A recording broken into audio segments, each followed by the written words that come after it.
দুর্নীতি তদন্তের ধারাবাহিকতায় এবার নতুন করে নজর কাড়ল ক্ষমতাচ্যুত প্রধানমন্ত্রী শেখ হাসিনার ব্যাংক লকারের ঘটনা।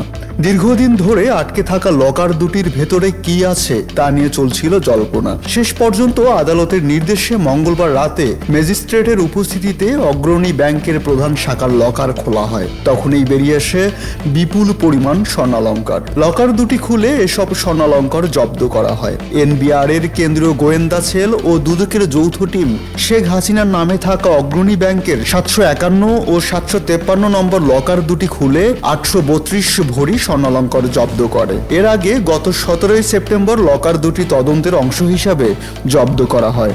একই ধরনের প্রক্রিয়ায় 10 সেপ্টেম্বর পূবালী ব্যাংকের মতিঝিল কর্পোরেট শাখার 128 নম্বর লকারটিও সিআইসি জব্দ করে। উদ্ধার হওয়া স্বর্ণালংকারের লকার দুটি কর ফাঁকি দেওয়া হয়েছে কিনা তা খতিয়ে দেখতেই জব্দ করা হয়েছে। রায়হান কিবরিয়া, তিস্তা টিভি।